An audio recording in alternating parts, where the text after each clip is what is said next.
Power is equal to rate of change of energy,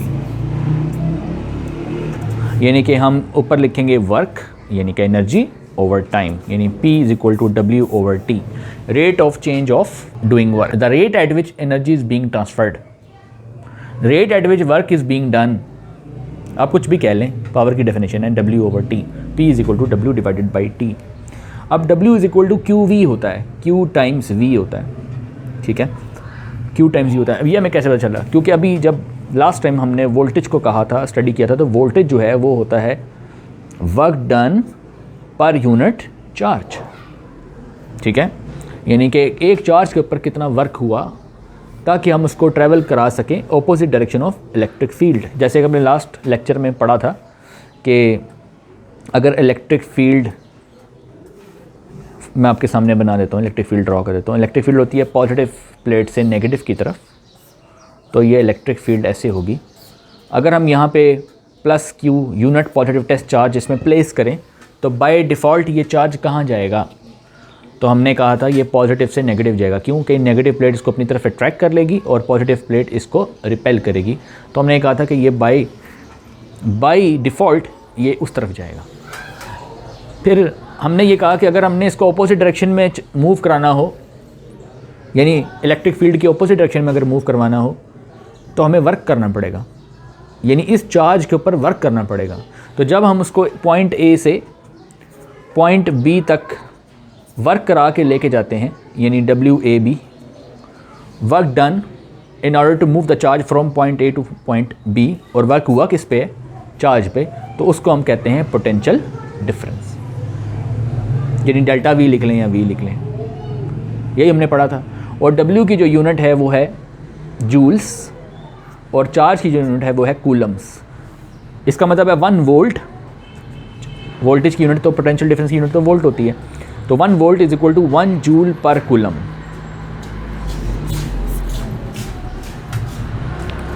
ठीक है, if 1 coulomb of charge are carrying the energy of 1 joule, then definitely the potential difference would be 1 volt। तो ये तो है इसकी definition. Alright, तो हमने कहा था कि 1 volt is equal to 1 joule per coulomb. तो अगर हम ये कह रहे हैं कि V is equal to W over Q, तो अगर हम यहाँ से W निकालें तो W होगा VQ। Q को अगर हम बड़ा भी ले लें तो कोई इशू नहीं है, स्मॉल ले लें, कैपिटल ले लें, यानी W is equal to VQ, W is equal to VQ।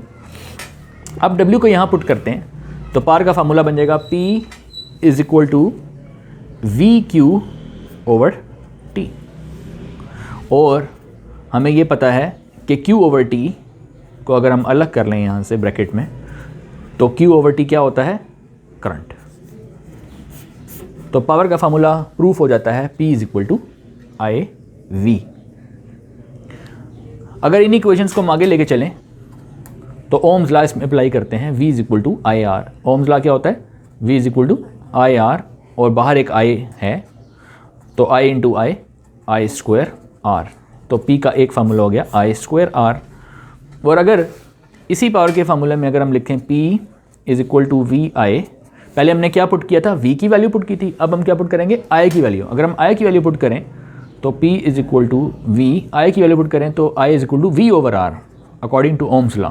तो V into V square divided by R। तो पावर का तीसरा फार्मूला हो गया P is equal to V square over R। तो एक फार्मूला हो गया P is equal to IV, दूसरा फार्मूला हो गया P is equal to I square R, और third formula is P is equal to V square over R। तो 3 formulas आपके सामने मैंने लिख दिए हैं। डिराइव मैंने कैसे किए हैं, वो ये कि मैंने वोल्टेज के फार्मूला से वहाँ से एनर्जी निकाल के यहाँ पुट किया है पावर के जनरल फार्मूले में। तो ये तो जनरल फार्मूला है ना, कि जब हम कहते हैं पावर क्या है तो हम कहते हैं the rate at which energy is being transferred, ठीक है, work done per unit time, यही कहते हैं ना पावर को। तो अब उसके अंदर जब हम पावर की मेन फार्मूला की तरफ अगर हम जाते हैं, ये ड्राइव करेंगे, इस फार्मूले से हमने ये ड्राइव किया बेसिकली, ठीक है।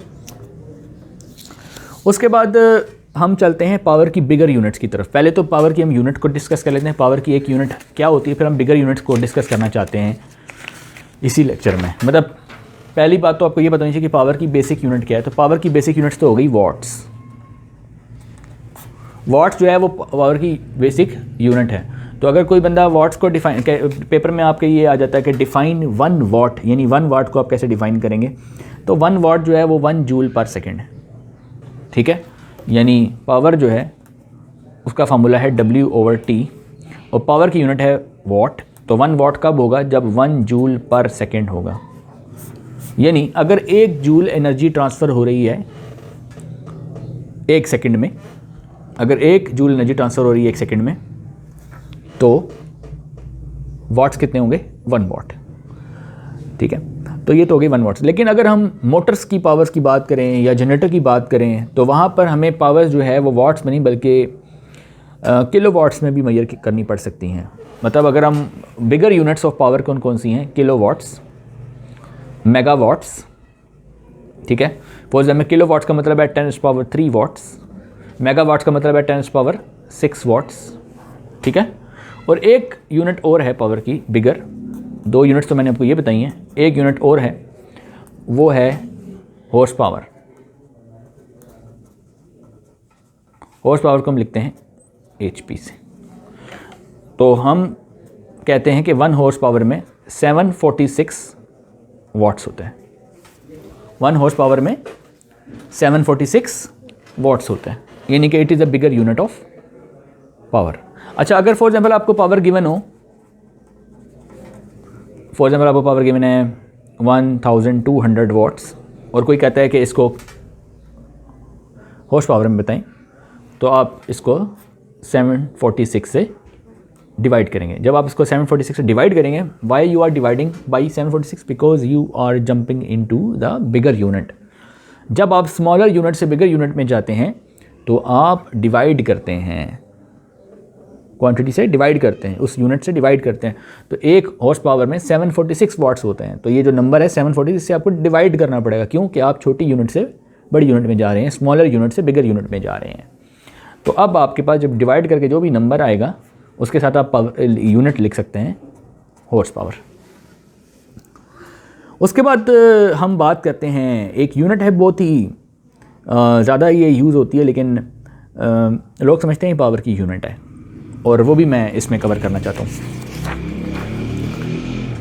और वो है किलोवाट आवर। किलोवाट आवर, जिसको नॉर्मली kWh से लिखा जाता है।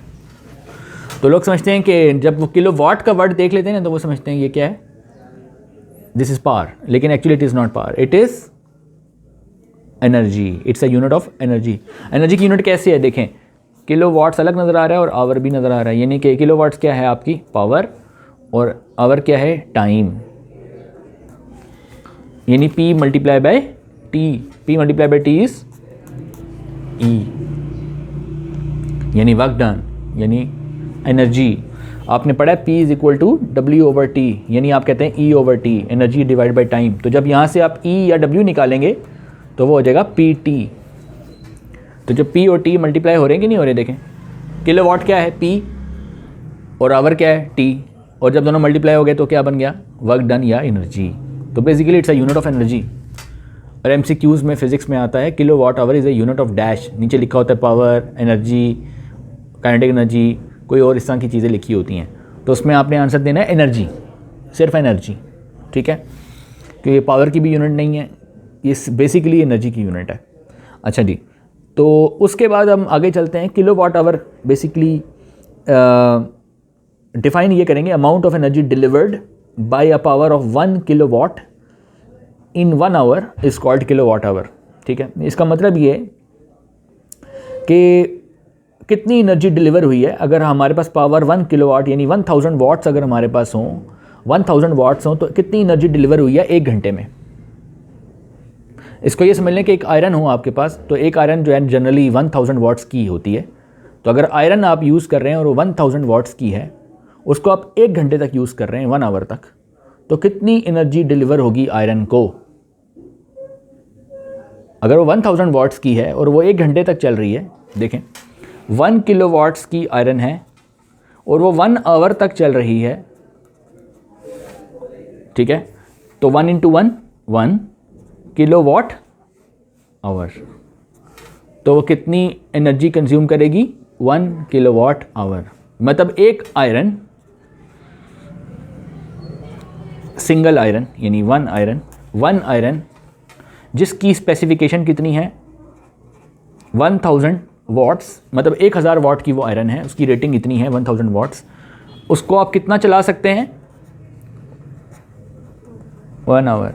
अगर एक आयरन आप परचेज़ करते हैं मार्केट से जो कि 1000 वाट्स की है, तो अगर आप उसको घर में लाकर 1 घंटे तक चलाते हैं तो बेसिकली आपका 1 यूनिट कंज्यूम होगा। 1 किलोवाट आवर का मतलब होता है 1 यूनिट। 1 किलोवाट आवर का मतलब 1 यूनिट, यानी अगर आप वो आयरन 2 घंटे चलाते हैं तो कितने यूनिट्स कंज्यूम होंगे 2, ठीक है। और अगर 3 घंटे चलाते हैं तो कितने किलोवाट आवर कंज्यूम होंगे 3, ठीक है। ये बात समझ में आ गई आपको। तो इसका मतलब ये है कि देखें मैं आपको एक चीज़ और बताता हूँ। फॉर एग्जांपल आपके पास कुछ बल्ब्स हैं और वो कितने बल्ब्स हैं 10 बल्ब्स हैं आपके पास, 10 बल्ब्स हैं और एक बल्ब की पावर है 100 वाट्स, 100 वाट का एक बल्ब है 100 वाट्स का, तो 100 इंटू 10 1000 वाट्स, टोटल कितने आ गए 1000 वाट्स। 1000 वाट्स का मतलब 1 किलो वाट्स। और इन सब 10 बल्बों को आप कितनी देर चलाएं 1 आवर, तो कितनी एनर्जी कंज्यूम होगी 10 बल्ब आपने ऑन किए हैं घर में 1 घंटे तक, एनर्जी कितनी कंज्यूम होगी 1 यूनिट यानी 1 किलोवाट आवर, क्योंकि 1 किलोवाट कंज्यूम हो रहा है 10 बल्बों का, 1 किलोवाट क्यों कंज्यूम हो रहा है 1 घंटे तक। तो जब 1 किलोवाट कंज्यूम हो 1 घंटे तक तो एनर्जी होती है 1 किलोवाट आवर, जिसको दूसरे लफ्ज़ों में हम कहते हैं 1 यूनिट। यानी अगर आपके घर में 100 वाट के बल्ब हों और वो 10 हों और वो आप 1 घंटे तक चलाते हैं, 10 के 10 ऑन रखते हैं, तो आपका कितना बिजली का कंज्यूम होंगे यूनिट्स सिर्फ 1 यूनिट। दूसरी तरफ आपके पास आयरन है और उसकी स्पेसिफिकेशन है 1000 वाट्स, जैसे ऊपर मैंने बताया था, यानी 1 kilowatt, in other words 1 kilowatts. और वो 1 किलोवाट की आयरन आप कितनी देर चलाते हैं 1 आवर, तो इसमें भी कितने यूनिट्स कंज्यूम होंगे 1 यूनिट। इसका मतलब ये हुआ कि एक आयरन 1000 वाट की एक तरफ और 10 बल्ब 100 वाट के एक तरफ, एक इक्वल एनर्जी कंज्यूम करेंगे। और नॉर्मली आजकल तो एनर्जी सेवर्स और एलईडी का ज़माना है, तो एलईडी लाइट्स जो हैं वो तकरीबन 20 वाट्स की मार्केट में, 17 वाट्स, 18 वाट, 20 वाट, 22 वाट्स। इन 20 वाट्स एवरेज आप ले लें कि एक एलईडी बल्ब होता है, यानी कि अगर 5 एलईडी बल्ब लगा सकते हैं आप, या 4 से 5 एलईडी बल्ब लगा सकते हैं 100 वाट्स में, चलें आप 4 लगा लें, 25 वाट्स का बल्ब लगा लेते हैं, यानी कि 100 वाट में कितने हो गए 4, और 1000 वाट में कितने हो गए 40, यानी 40 एलईडी बल्ब्स 25 वाट्स वाले आप चला सकते हैं 1 घंटे तक। वो बराबर है कि आप एक ही आयरन 1 घंटे तक चलाएं। अभी आपकी चॉइस है, आपने क्या करना है, ठीक है, राइट। तो किलोवाट आवर को आपने समझना बहुत ज़रूरी है, और घर के इलेक्ट्रिसिटी की कॉस्ट निकालना भी आपको आनी चाहिए। जैसे कि मैंने आपको बताया कि 10 बल्ब्स हैं, वो इतनी एनर्जी ले रहे हैं, तो वो कितने यूनिट्स कंज्यूम करेंगे, तो वो इतने यूनिट्स कंज्यूम, यूनिट्स आपके निकल आए। अब कोई कहता है कि एक यूनिट जो है वो फॉर एग्जांपल 20 रुपीज़ का है, और आपके यूनिट्स जो हैं वो कंज्यूम हुए हैं 10, तो 10 मल्टीप्लाई बाय 20। चलें हम एक एग्जांपल लेते हैं। फॉर एग्जांपल अब आपकी बुक में एग्जांपल 14.8 है, एग्जांपल 14.8। उस एग्जांपल में बताया गया calculate 1 month cost of using 50 watts energy saver for 8 hours, यानी एनर्जी सेवर है, लोड पहले हम लिखेंगे क्या क्या है, एनर्जी सेवर, और एनर्जी सेवर जो है वो 50 वाट्स का है, 50 वाट्स उसकी पावर रेटिंग है, और वो कितने आवर्स के लिए चल रहा है, तो हम यहाँ आवर्स लिखेंगे, यहाँ पे हमने वाट्स लिखने हैं और यहाँ पे हमने आवर्स लिखने हैं। तो आवर्स कितने हैं 8, गुड। डेली पर डे यानी एक दिन की बात हो रही है। In your study room assume that the price of a unit is 12 rupees, एक यूनिट की प्राइस भी 12 रुपीज़ बता दी गई है। खैर, अगर एनर्जी सेवर सिर्फ एक ही एनर्जी सेवर है, एक एनर्जी सेवर है, एक एनर्जी सेवर है और वो 50 वाट्स का है और वो 8 घंटे चल रहा है, तो ये हो गए वाट्स और ये हो गए आवर्स। इन दोनों को आप करें मल्टीप्लाई। तो पहले तो आप वाट्स को किस में लेके आएंगे, किलो वाट्स में। तो इसको 1000 से डिवाइड करेंगे तो 50 वाट्स डिवाइडेड बाई 1000, तो ये आपका बन जाएगा 0.05 किलो वाट्स। अब जब किलो वाट्स में आपकी वैल्यू आ जाए तो यहाँ पे आवर्स कितने हैं, 8 आवर्स। इन दोनों को क्या करेंगे, मल्टीप्लाई। तो 0.05 इंटू 8 0.4, तो ये आ जाएगा 0.4 किलो वाट आवर्स। और किलो वाट आवर को हम दूसरे लफ्ज़ों में क्या कहते हैं, यूनिट। क्या कहते हैं, यूनिट। यानी कितने यूनिट्स कंज्यूम होंगे, 0.4 यूनिट्स। और एक यूनिट की प्राइस 12 रुपीज़ है। कितनी बताइए, 12 रुपीज़। तो हम क्या करेंगे कि हमें ये पता है कि एक यूनिट क्योंकि 12 रुपीज़ का है तो हम 0.4 इंटू 1 करेंगे और इधर भी 0.4 से मल्टीप्लाई करेंगे। 0.4 इंटू 12 4.8 रुपीज़। ये जो हमने निकाला है ये क्या है, पर डे। इसको यहाँ लिख देते हैं। ये कॉस्ट जो है पर डे निकाली है, क्योंकि अभी डे की बात हो रही है। अभी यहाँ पे 30 कहीं से हमने मल्टीप्लाई नहीं किया। अब ये जो प्राइस आई है एक दिन की आई है, इसको आप 30 से मल्टीप्लाई कर दें तो आपके पास आ जाएगी पर मंथ, यानी cost per month. Cost per month के लिए what actually you are doing, you are multiplying with 30 multiply by rupees 4.8। क्या आंसर आया, 144। तो आंसर आया 144 रुपीज़। ये एक्चुअली 144 रुपीज़ जो है वो बिजली का बिल यानी इलेक्ट्रिसिटी बिल आएगा वो शख्स जो 50 वाट्स का सिर्फ एक एनर्जी सेवर एक दिन में 8 घंटे चलाता है। 24 घंटों में 8 घंटे 50 वाट का जो एनर्जी सेवर चला रहा है उसका बिल 144 रुपये 144 आना चाहिए, लेकिन इसमें टैक्सेस वगैरह इंक्लूड नहीं है। तो ये तो आपकी बुक की एग्जांपल 14.8 थी। इसी तरीके से कॉस्ट ऑफ इलेक्ट्रिसिटी आप निकाल सकते हैं अगर आपके लोड ज़्यादा हों तब भी। दूसरी एग्जांपल ये है कि हमने यहाँ पे लोड एक नहीं बल्कि लोड जो है वो 3 ले लिए हैं। एक यानी बल्ब, दूसरा फ़ैन और तीसरा वॉशिंग मशीन। बल्ब जो है वो एक बल्ब 25 वाट्स का है, ठीक है। और कितने बल्ब्स हैं हमारे पास, 5। तो हम 5 को 25 से मल्टीप्लाई करेंगे तो हमारे पास टोटल जो वाट्स कंज्यूम्ड आएंगे वो 125 वाट्स आएंगे।